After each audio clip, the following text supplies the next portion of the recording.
Why is Stephen Colbert still working at CBS?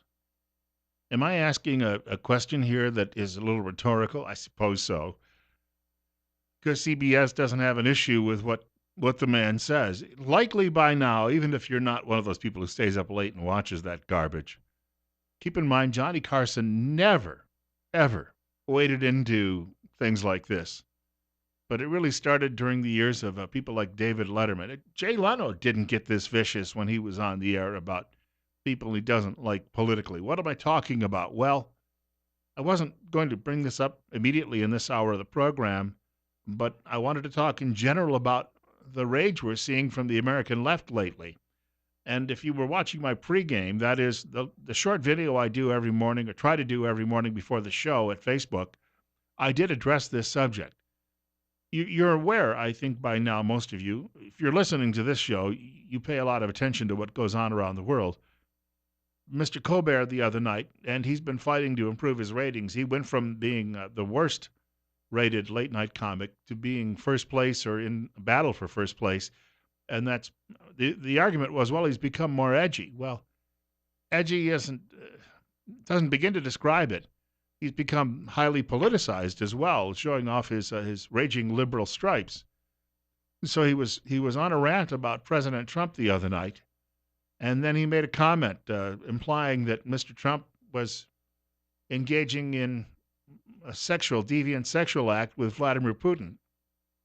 Now, you consider that media and Hollywood entertainment, for the most part, we're not talking everybody, but overwhelmingly in those communities, over the last decade have figuratively done that for Barack Obama, and it was literally done for Bill Clinton. But you see, we're talking fellow travelers, so that's okay in their minds. But he made this snide comment on the air the other night, and he used a phrase, and from what I've been reading, it is considered a slur against homosexuals. And it was a nasty, nasty phrase on live television, on CBS the other night. A few things to help set this up. The rules for what you can say on TV aren't constant for 24 hours a day. I know this from my own radio experience. I used to host a morning radio show from 5 o'clock in the morning until 9 o'clock in the morning. And from about midnight, I believe it's midnight until 6 a.m., there's an entirely different set of rules about what you can get away with on the radio. The FCC traditionally believes there are no young children who might be harmed by what they would hear who are listening at 3, 4, 5 a.m. So from 5 until 6 o'clock in the morning, I could say things that were a little bit more risque than I would say from 6 until 9 a.m.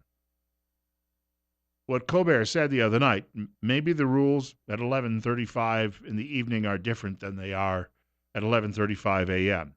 Because you do see people like Joy Behar and what's the ugly woman's name there, Whoopi Goldberg. Well, not that Behar is anything to look at either. People say, well, Bill, who are you to talk? I don't care. I mean, that's just how I look at them and what I see, and I'm not afraid to say what's on my mind. But I try to keep it a little bit clean, or a little cleaner than a lot of liberals who happen to be on the air with radio, even though I'm supposedly a shock jock. I try to keep it relatively clean. They say some nasty things, but they don't say anything nearly as bad as what Colbert said on the air the other night about President Trump.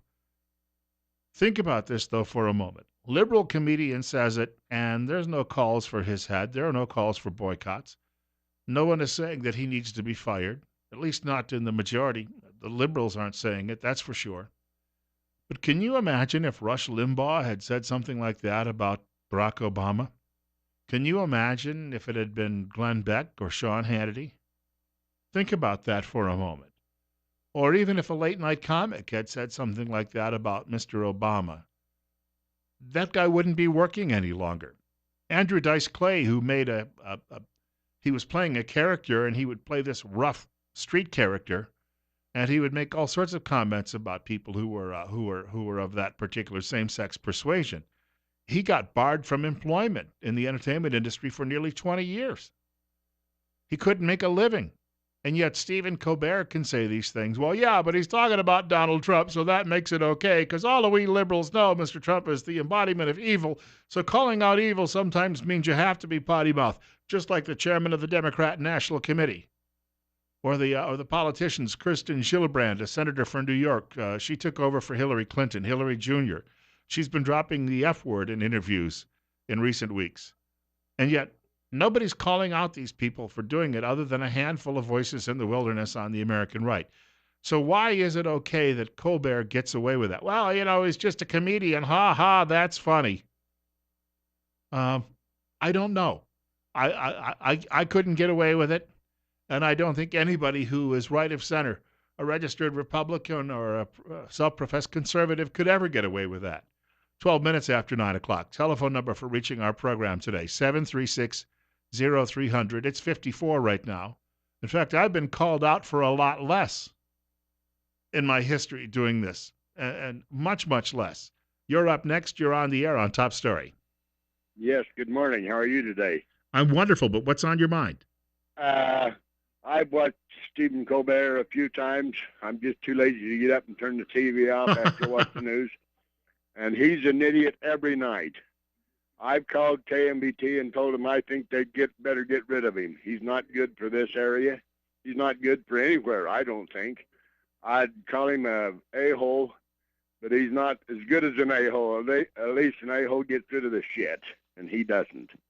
I thank you for the call. That might be a little too strong. Maybe you could just refer to sphincter. 913, another caller with us. You're on the air on KLIX. Go ahead. Well, let me tell you something. Colbert is the height of disgusting, and he's not entertaining, and anybody that thinks he's funny or laughs with him is as foolish as he is. And he's a poor boy, ain't he? But, the other night Kimmel was crying about his baby because he was some sort of a prop up of Obamacare and health care. And I can understand, if your baby needed surgery like his, it's very serious. But you see, I never hear any of these liberals, not one, cry about the children in Detroit or Chicago that are killed or maimed or, God forbid, sexually assaulted. Or how about killed in the womb? Yeah, and I was going to get to the murderous activities of California in the womb, and he's crying over his own baby. And I says, well, you know what? I love my children too, and I love my grandchildren very much, thank God. But I also love my fellow man, even though it sounds at times like I don't. When people go against what's good for mankind, for society, it burns my shorts. I'll hang up, Bill. Thanks. Hey, thank you for the call.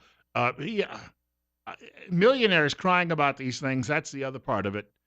Pay your own freight, for crying out loud, if you're worried about it. We have another caller with us on News Radio 1310 KLIX and newsradio1310.com. You're on the air.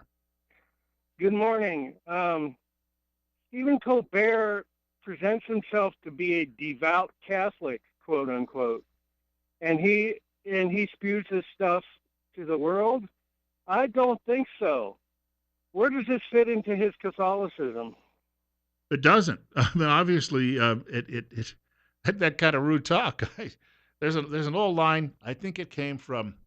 I was watching a C-SPAN program with some syndicated talk show hosts, and Laura Ingraham and one of the others who happened to be on the air. There were a couple of different Catholics. Might have been Dennis Prager, and saying that because of what they even do on the air, that they go to confession frequently as Catholics because they know that they may cross the lines in a lot of their political criticism. I don't know. Colbert says he goes to church. Well, liberals who claim to be Catholics, they're not really Catholic. They could be, I guess, Lutherans or Anglicans, but the rules are pretty specific, and if you can't follow them, you can find another church. You're up next, and you're on the air with Bill Colley on Top Story. Good morning, Bill. I won't even waste my time with the Colbert deal. They haven't had a comedic show in years on TV, and they're just angry old people. But what I did want to talk about was the government shutdown. They've held us on this ransom like, oh my word, if the government shuts down, the sun won't come up. And the reason they don't want to go with it, because us out here will find out we don't need their dumb ass. I mean, nothing's going to change. The sun's going to come up. I work for the government. I know we feed on ourselves. And that's why they don't want to have it happen, is because the public's going to go, well, there's no difference. Why do we have all this? The Forest Service, the BLM, all of it is just, they feed on themselves, and it's frustrating. And I thank God I'm getting ready to retire. But thank you, sir. Hey, thank you. If I'd had about 5 more minutes with Raul Labrador this morning, we're limited with our time. If I'd had about 5 more minutes, I wanted to get into that. Would it actually impact us, especially in the Northwest, if we had a federal government shutdown? And again, the last time, 2% of the government was shut down, and we ran out of time on the clock this morning for that particular discussion. You're up next, and you're on the air on KLIX. Good morning to you. Good morning, sir. Yeah, this thing with Colbert, it just displays to me the utter helplessness they feel. And the lack of control, the rage that they display shows this. And that's kind of what I relish it. Now, if we can only just get our Republican legislators in Washington to realize that the Dems are on the ropes and finally fight and get those things that we elected them to do to pass, that would be our trifecta. That's the only thing we're lacking right now. We've got it all in place. We need to get our legislators to get off their 4 points of contact and get things done. And I thank you. In fact, referencing that interview with Representative Labrador last hour, he said the same thing. You got to show some stones. He pointed out he went to his 2 town hall meetings last week where he said you got 1,000 liberals, most of those being the only liberals in his district, but they showed up and harangued him. But he stood on stage for 3 hours and answered all of their questions, and he never compromised. And yet he said too many of his colleagues are absolutely afraid of that controversy. If you believe it, you say it. People will respect that. 53 right now. Bill Colley with you on Top Story on News Radio 1310, KLIX and newsradio1310.com. And a quick note, too, I want to mention a couple of other thoughts on this. 2 of my callers brought this up, this rage and where it comes from. A guy by the name of Roger Simon, he's writing a column at something called PJ Media today. I want to get to that in the next few minutes after the break. I'll share with you why he says Colbert and a lot of these angry liberals, many of them very wealthy liberals, why they're behaving like this. And I think the guy has hit the nail on the head, and I'll share what that is coming up in a few minutes. I do want to point out, by gosh, we're going to see some warm temperatures finally. And every time I look at the long-range forecast, it gets even warmer going into next week. I do want to point out that the 80 degrees that we'll see for the next couple of days will back away from that a little bit, but it'll be back in a few days. And the weather, of course, is a service of Mountain Home Auto Ranch in Mountain Home. But you might want to start thinking, too, about trying out that AC unit. Does it work? Because it hasn't had a lot of activity for a very long time. Turn it on and see. If it's not quite the efficiency you want, you need to call the pros at Ramsey Heating Electric in Burley. They'll come out and they'll get the job done right, and they'll get it done right the first time. They're located at 2600 Overland Avenue in Burley, and you can telephone Ramsey Heating and Electric at 678-0459. That's Ramsey Heating and Electric, and they sell warm winters and cool summers. 20 after 9, Bill Colley with you on Top Story this morning on News Radio 1310, KLIX, and newsradio1310.com. There's a fellow I mentioned by the name of Roger Simon, and longtime political columnist, offers commentaries and opinions. One time, a liberal when he was younger, and I'll get to what he's talking about in just a moment. He's comparing what he recalls the 1960s were like to the rage among liberals today, and he says it's worse. It's 9:22. Bill Colley with you on Top Story on News Radio 1310, KLIX, and newsradio1310.com. We're at 53. Thanks for listening. But as I like to say, if you're struggling listening to the program, you may need to give a telephone call to Mount Harrison Audiology in Rupert. And why do we recommend that you get in touch with Mount Harrison Audiology? Because there are many choices that are available. Experience. Dr. Christine Pickup is a certified audiologist approaching 18 years now serving the hearing impaired of all ages. True diagnostic testing will help you know what the causes of your hearing loss happen to be, and those are going to lead to the best treatment options. Trust your hearing to a certified audiologist. Call Mount Harrison Audiology for your appointment today, 208-312-0957. Once more, that number is 312-0957. This fellow, Simon, has this headline. It says, Colbert, Trump, and the Roots of Liberal Rage. And he says, I have never seen America so angry, and I've been around for a while. And he mentions that he was a lot more liberal back in the days of the Vietnam War, and he's old enough to remember all of that going on in 1968 and people setting off bombs and people burning down campuses and cities and objecting to the war. But he says these days no one's being drafted. The number of American servicemen deaths, regrettable as they always are, has been reduced to a relative handful. Nothing even remotely similar is happening today. Oh, yes, Donald Trump got elected, seemingly a calamity equal to, if not greater than, the Vietnam War, according to liberals. Since his inauguration, and to a great extent before, the whole country has gone more or less berserk. Simon says, that's a pun. No, not really.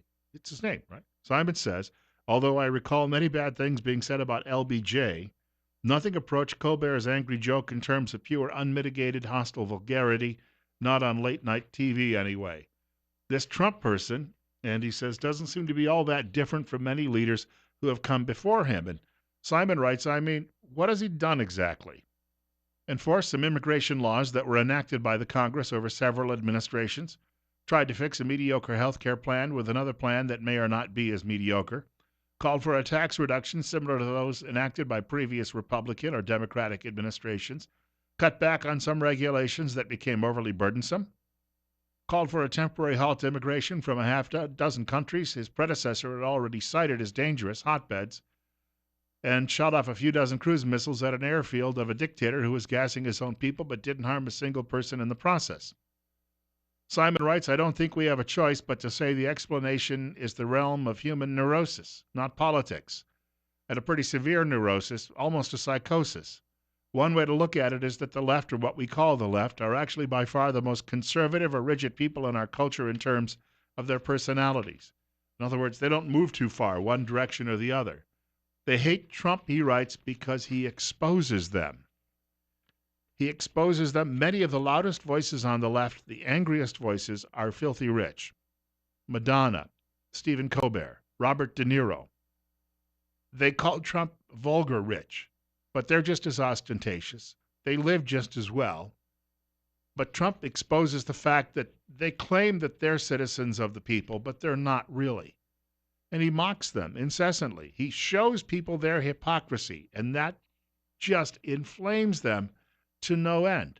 It's 9:26. Bill Colley with you on Top Story on News Radio 1310 KLIX and newsradio1310.com.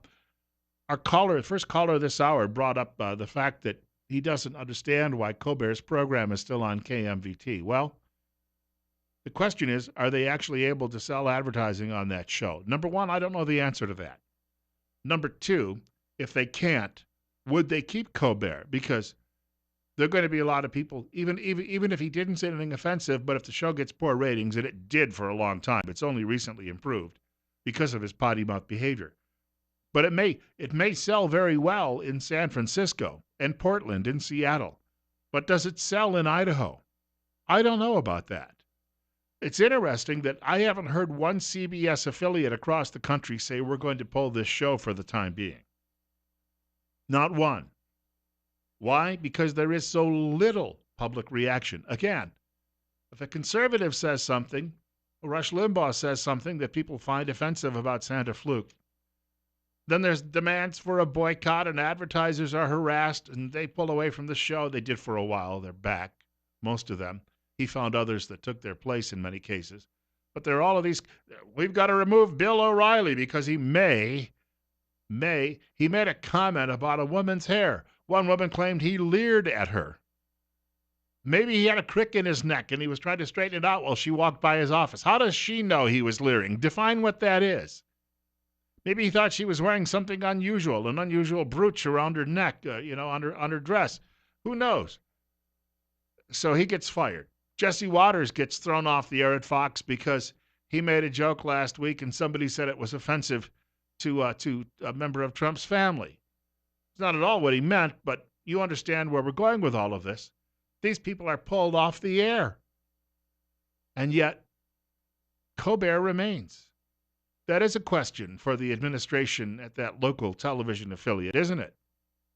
What's your reaction to all of this? What are you going to do about all of this? And then they'll tell you, well, we really haven't had anybody calling and complaining. You know why? Because conservatives don't call up and demand boycotts and threaten advertisers. They're more of a live and let live style people. In many cases, a lot closer to libertarianism in that same way. Doesn't mean that we aren't angry about it and that it still doesn't change the fact it was wrong. But the squeaky wheel gets the grease, and it doesn't squeak very often. Coming up on 9:30 in just a minute, Bill Colley with you on Top Story. Eric Erickson, who was never a big fan of Trump, but I like the guy for his own convictions, standing up for what he believes in, writes at the Resurgent this morning. He says, we've had a women's march, then a march for science, then an Earth Day march, which was not the same thing as the March for Science, and now there will be a march for truth to demand an investigation on Trump's ties to Russia. And then he writes, who the heck has all that much time to march? Well said. They have priests and ceremonies instead of genuflecting at an altar. They raise their hands in protest. Instead of pilgrimages to real holy lands, they have pilgrimages to their holy land, Washington, and they march around like they're on the Hajj. Well, climate science is their religion, and that obviously has been made clear the last few weeks. Also, liberals are now going after William Shatner. I think he's too old now, in his late 80s, to care what they do, but he tweeted the other day that feminism is great, but terms like toxic masculinity are degrading. It borders on the imaginary concept of feminists, misandry, whatever that would be. Well, he had thousands of nasty responses from women in comfortable shoes around the country. But guess what? He did not apologize. He didn't apologize. He said the original feminist movement was about equality somewhere along the line. A few decided differently. They are the exceptions. Good for him. I've heard a lot of things about Shatner, not all of them good, but when I was a little boy, he used to do a show for kids about the Constitution. And he was born in Canada. Think about that for a moment.